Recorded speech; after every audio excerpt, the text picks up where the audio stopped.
सर्वांना नमस्कार. Tanvi Arjun love स्टोरीचे 127 episode यापूर्वीच अपलोड केलेले आहेत. कृपया ते सर्व एपिसोड ऐकण्यासाठी आपल्या चॅनलला भेट द्यावी. तन्वी आराम करत होती आणि तीच संधी साधून नताशा अर्जुनला भेटायला आली होती आणि ती त्याची माफी मागत म्हणाली, "ए मला माफ कर." आणि ती रडायला लागली. तिनं अचानक अर्जुनचा हात हातात घेतला. अर्जुन तर तिच्या अशा वागण्याने फार दचकला आणि तिला दूर ढकलत हळूच पण धारदार कडक आवाजात म्हणाला, "how dare you touch me. Don't touch me and don't angry me. Leave me alone. तुझी हिंमत कशी झाली मला हात लावायची? मला उगीचच चिडायला भाग पाडू नकोस. माझा आवाज वाढेल. तन्वी झोपली आहे, तिला डिस्टर्ब नको व्हायला." ती तरीही रडत म्हणाली, "मग तू माझं शांततेत ऐक ना आणि तू चिड ना माझ्यावर. तू माझ्यावर चिडलास तर आवडेलच मला. म्हणजे तू मला अजून महत्त्वाची समजतो असं तरी वाटेल मला." आणि अर्जुन तिच्या या मूर्ख बोलण्यावर विश्वास न बसून म्हणाला, "मी तुझ्यावर चिडेन इतकीही लायकी नाही तुझी. तुझा माझ्यावर काडीचाही हक्क नाही आणि मला नाही ऐकायचं तुझं काही. मी तुझ्या तोंडाकडे सुद्धा पाहत नाही, माहीत आहे ना तुला." ती म्हणाली, "ए माझ्यावर प्रेम करत होतास हे विसरला का तू?" अर्जुन म्हणाला, "तू माझ्या तिरस्काराच्या लायकीची सुद्धा नाही आणि प्रेम नव्हतं ते. तो एक धडा होता माझ्यासाठी की कोणावरही डोळे झाकून प्रेम करू नये आणि त्या धड्यानं मला खूप काही शिकवलं आहे. आता निघ इथून आणि हो, पुन्हा माझ्याशी बोलू नकोस किंवा जवळ येण्याचा प्रयत्न करू नकोस. माझी बायको आराम करते, तिला डिस्टर्ब होईल. ती उठायच्या आत येथून निघ. तिनं जर पाहिलं तर खूप मोठा प्रॉब्लेम होईल." आता तिच्या चेहऱ्यावर 12 वाजले होते, तरीही तिला गरज होती मदतीची. अर्जुन आता तिचा पुन्हा होणार नाही हे तर तिला माहीत होतं, कारण त्या दोघांचं प्रेम ती रोज पाहत होती. आणि आणखीन एक कारण म्हणजे त्याचा स्वभाव आणि मन इतकं हलकट नव्हतं की लगेचच कुणावरही बसेल. इतक्या चीप स्वभावाचा नव्हता तो. आणि तो ज्यांचा तिरस्कार करतो त्यांचं तर तो नावही घेणं पसंत करत नाही. खूप रिझर्व आणि राखीव स्वभावाचा होता अर्जुन. त्याचं प्रेम तो फक्त आणि फक्त एकाच आणि काही जिवलग व्यक्तींसाठीच व्यक्त करायचा. ती म्हणजे पहिली तन्वी, रिया, अतुल, कुणाल आणि त्याचे बाबा. त्याच्या आईलाही त्याच्या मनात स्थान नव्हतं. मग या थर्ड क्लास नताशाची तरी काय किंमत होती का अर्जुनला? काडीचीही नाही. तो त्याच्या आयुष्यात फार कमी व्यक्तींना स्थान देतो आणि ते सुद्धा खूप पारख करून घेऊन. आणि त्यानं तिच्या अशा बोलण्याने वैतागून तिला रागानं बघितलं आणि ती म्हणाली, "ए तू खरंच मला माफ नाही का करणार? मी खूप अडचणीत आले आहे रे, माझी मदत कर ना." तो हाताची घडी घालून म्हणाला, "का करू मी तुझी मदत? आणि तू अडचणीत असशील किंवा आणखी काही कर, मला देणं घेणं नाही." ती म्हणाली, "तू सकाळी तर किती मोठी रक्कम दिलीस तन्वीला, मग मला थोडी मदत कर ना." आणि अर्जुन तुच्छतेनं हसला आणि म्हणाला, "वाटलंच मला. तो चेक तूच चोरला होता ना?" आणि ती गप्प बसली आणि म्हणाली, "खरंच मला गरज आहे रे पैशांची, नाहीतर मी असं करेल का? तू मला ओळखतोस ना?" अर्जुन पुन्हा तिच्याकडे बघून कसं तरी हसत म्हणाला, "हो, मी तुला चांगलाच ओळखतो. अगं, पैशांसाठी तू काहीही करू शकतेस. चोरी करणं हे तर फार किरकोळ झालं गं. तू कुणाच्याही भावनांशी खेळू शकतेस, त्याचं हृदय पायदळी उडवू शकतेस.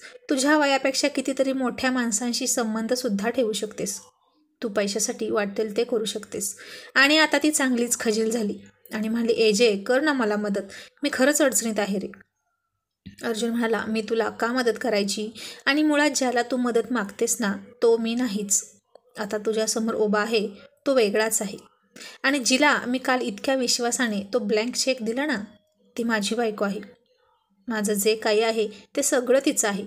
अगदी माझ्या केसापासून ते माझ्या सगळ्या संपत्तीपर्यंत प्रत्येक गोष्टीवर फक्त तिचा आणि तिचाच अधिकार आहे.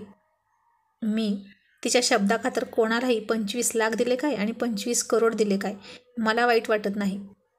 पण माझ्याकडे तुझ्यासाठी एक फुटकी कवडीसुद्धा नाही." आणि ती गप्प बसली. आणि अर्जुन म्हणाला, "आणि हो, तू तन्वीला सांगून पैशांची मदत वगैरे मागू नकोस, कारण इथे मात्र मी तिचं काहीच ऐकणार नाही." आणि आता नताशाला कळून चुकलं की याला असं मागून काहीच मिळणार नाही. सीधी उंगली से घी नहीं निकला तो उंगली टेढ़ी करनी पडती है, हा फॉर्म्युला तिनं आजमावायचं ठरवलं. आणि ती म्हणाली, "मी जर तुझ्याशी लग्न केलं असतं तर हे सगळं माझं झालं असतं ना? तुझं प्रेम, तुझी काळजी, तुझं घर, तुझा पैसा," असं म्हणत ती रडता रडता अचानक हसायला लागली. आणि अर्जुन तिच्याकडे शॉक होऊन पाहू लागला. ती का हसते आहे? हिला वेड तर लागलं नाही ना असं त्याला वाटलं. आणि ती तशीच मूर्खासारखी हसत त्याला म्हणाली, माझं ना नशीबच खूप चांगलं आहे. मी जेव्हा जेव्हा अडचणीत असते तेव्हा तेव्हा तूच मला मदत करत असतो. तो काहीही न समजून म्हणाला, अजिबात नाही. तुझी मदत सध्या तन्वी करते, मी नाही. आणि ते सुद्धा तिला तुझं सत्य माहीत नाही म्हणून. तू तुझा गैरसमज काढून टाक आणि माझ्याकडून कसल्याही अपेक्षा ठेवू नकोस. आणि ती म्हणाली, ती तर करतच आहे रे माझी मदत. का तर तिला माझं सत्य माहीत नाही म्हणून. मग तू का नाही सांगत तिला माझं सत्य? आणि आता अर्जुन थोडा घाबरला. नताशा म्हणाली, तू अजूनही तुझ्या भूतकाळाबद्दल तिला काहीच सांगितलं नाही ना? आणि आता ती प्रेग्नेंट आहे, तिची तब्येतही खूप खराब असते. मग आता तू विचार कर. आणि आता इथून पुढे तू माझी मदत करशील. अर्जुनला काहीच नाही समजलं. तो म्हणाला, मी नाही करणार तुझी मदत. आणि ती म्हणाली, करशील आणि तुला करावीच लागेल, असं ती खूप कॉन्फिडन्सनं म्हणाली. तुला माहीत आहे, जेव्हा मी तुझ्या बायकोच्या गाडीसमोर चक्कर येऊन पडले तेव्हा मला माहीत नव्हतं की ती तुझी बायको आहे. पण तिने मला इथे आणलं आणि या बेडरूममध्ये आराम करायला लावला. तेव्हा तुम्हा दोघांचे फोटो पाहून मला समजलं की ती तुझी बायको आहे आणि तिला आपल्याबद्दल काहीच माहीत नाही.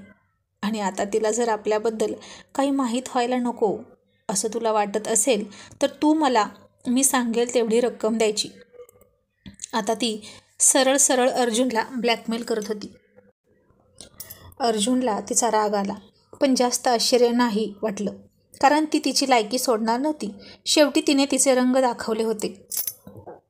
आणि अर्जुन तिला रागात म्हणाला, तुला लाज कशी वाटत नाही गं?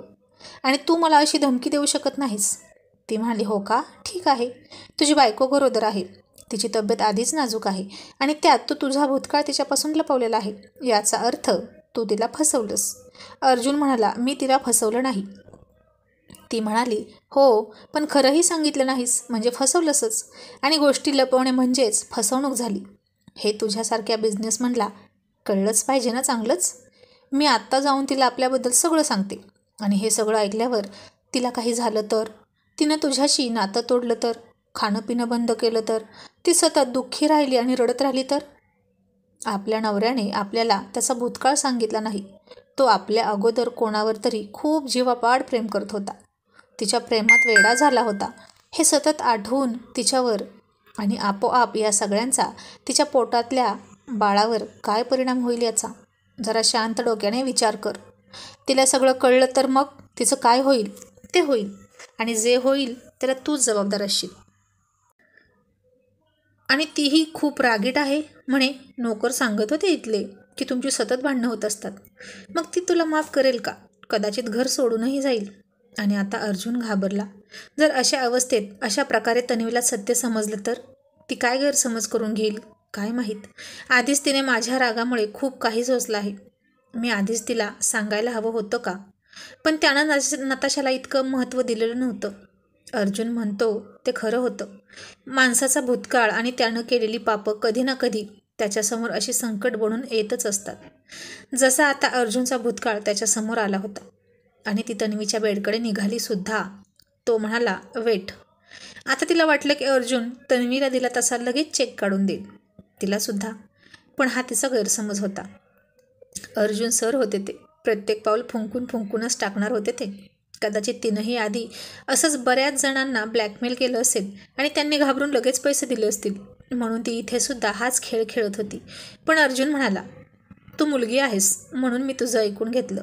पण याचा अर्थ असा नाही की मी तुला घाबरतोय. तू सुधारली नाहीस आणि सुधारणार सुद्धा नाहीस. पण मला तुझ्या सुधारण्याची काहीच देणं घेणं नाही. तुझं काहीही झालं तरी. पण तू तन्वीला यातलं काहीही सांगणार नाहीस, नाहीतर गाठ माझ्याशी आहे. आणि तिला तर हेच हवं होतं. म्हणाले, ठीक आहे, तर मला आत्ताच्या आत्ता उद्याच्या उद्या 10 लाख रुपये दे. आणि अर्जुन म्हणाला, मला धमकावून पैसे मागण्यापेक्षा तू माझ्या बायकोला तुझी अडचण सांगून पैसे मागितले असते तर तिने तुला याच्यापेक्षा कितीतरी जास्त पटीने मदत केली असती. तुझ्यावर दया दाखवून. एवढी दिलदार आहे ती. पण तुझ्यासारख्या मुलीला सौजन्याचे मार्ग समजत नाहीत. आणि एक लक्षात ठेव, जिच्या भोळेपणाचा आणि चांगुलपणाचा तू फायदा घेतेस ना, ती माझी बायको आहे. तिला अजिबात तू इझी घेऊ नकोस. तिला जेव्हा तुझं सत्य समजेल तेव्हा तुझं काय करेल ती तुलाही समजणार नाही. आणि आता नताशा फार ओव्हर कॉन्फिडन्समध्ये म्हणाली, माझं काय व्हायचं ते होऊ दे, पण तुझ्याही घरात आग लागेल हे लक्षात ठेव. आणि तिला माझं सत्य कोण सांगेल? तू सांगशील? आहे तुझ्यात इतकी हिंमत? मग सांग तिला आणि काढ मला घराच्या बाहेर. आता नताशा तर करो या मरो या स्टेजला येऊन बोलत होती. आणि आता अर्जुन गप्प बसला, कारण तन्वी कशी रिॲक्ट करेल हे त्याला अजूनही सांगता येत नव्हतं. कदाचित ती रागावण्यापेक्षा दुःखी होईल आणि त्याचा परिणाम बाळावर होईल, म्हणून तो गप्प बसला. आणि ती म्हणाली, नाही ना तुझ्यात हिंमत? तर मी तिला काही सांगू नये असं वाटत असेल तर उद्याच्या उद्या मला 10 लाख रुपये दे आणि यापुढे मी सांगेल तेवढी रक्कम मला दे. तुझ्या रूपाने माझ्या हातात आता ATMच सापडला आहे. आणि अर्जुन तिला म्हणतो, तुला माझ्याकडून एकही रुपया मिळणार नाही. तू मला तन्वीची भीती नाही घालू शकत. मी तिला चांगलंच ओळखतो.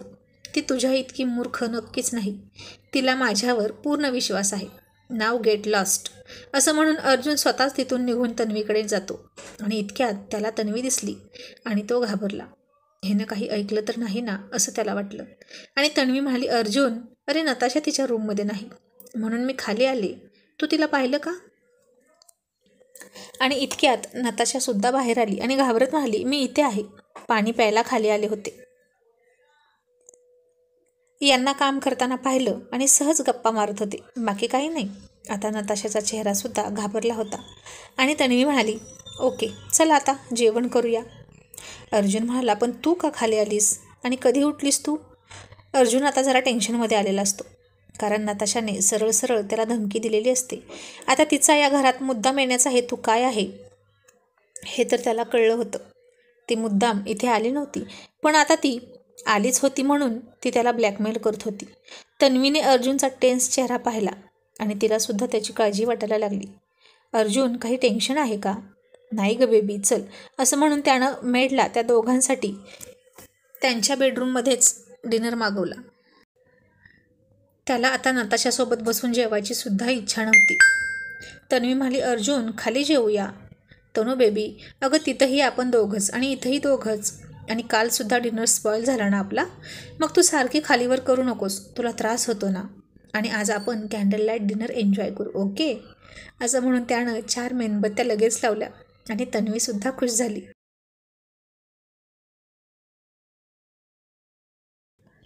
या अवस्थेत तिला खुश ठेवण्यासाठी तो शक्य तेवढे प्रयत्न करत होता.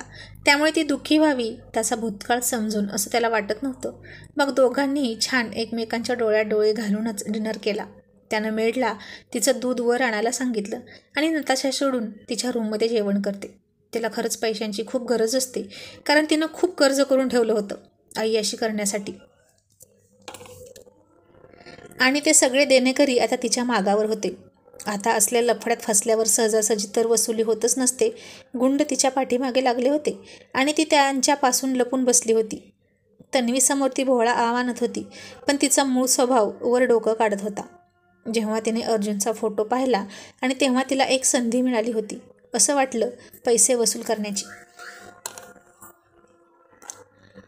ती इतकी गरजवंत होती की ती काय करते, कोणाला धमक्या देते हेही तिला कळत नव्हतं. ती इथं होती तोपर्यंत सुखरूप होती हे तिला माहीत होतं. इथून बाहेर पडले की गुंड तिच्या मागावरच होते, म्हणून ती काहीही करून आता अर्जुनचं घर सोडत नव्हती. आणि दुसऱ्या दिवशी सकाळी न्यूजपेपरमध्ये बातमी आली, विपुल आहुजाला जन्मठेपेची शिक्षा झाली होती. तन्वीने ती बातमी वाचून त्याला दाखवली. अर्जुनला काही विशेष वाटलं नाही, कारण त्याला ही बातमी कालच कळली होती. त्याला सगळं आधीच समजतं आणि मग अख्ख्या जगाला कळतं. आणि आता अर्जुननं ठरवलं की विपुलची उद्या एकदा गळाभेट घेऊन यायचंच.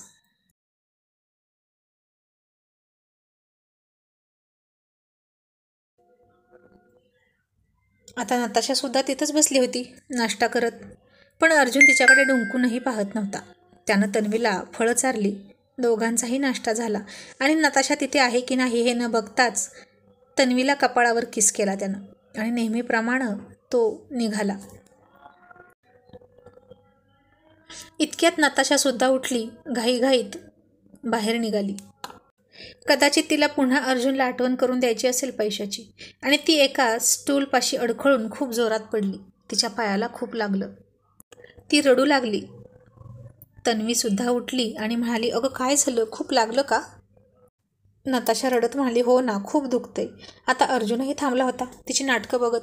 तन्वीनं नताशाला उठवण्याचा प्रयत्न केला, पण तिला उठताच येईना. आणि मग तन्वी अर्जुनलाच म्हणाली, अर्जुन बेबी बघतोस काय, हिला उचलून हिच्या बेडरूममध्ये सोड ना.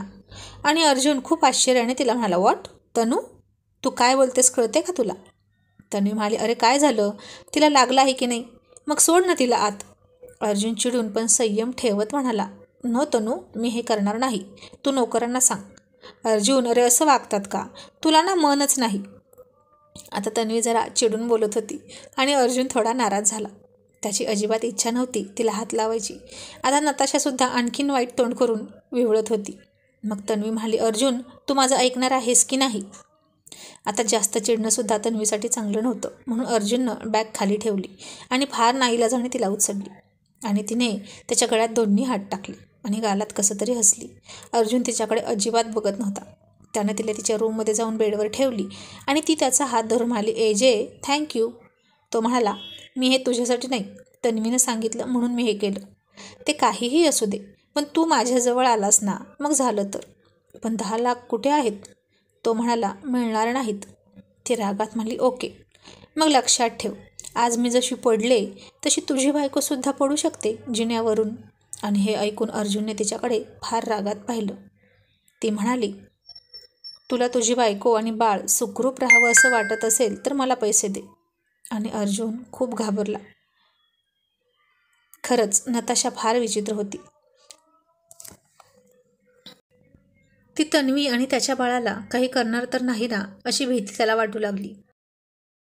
आणि आता तनुशी या विषयावर बोलावं की हिला पैसे देऊन गप्प बसवावी, असं म्हणून तो बाहेर आला. आणि इतक्यात त्याला समोर तन्वी दिसली आणि तो घाबरला. आता काय होईल पुढे? तन्वीसाठी अर्जुन नताशाला पैसे देईल का? कमेंट करून नक्की सांगा. थँक्यू.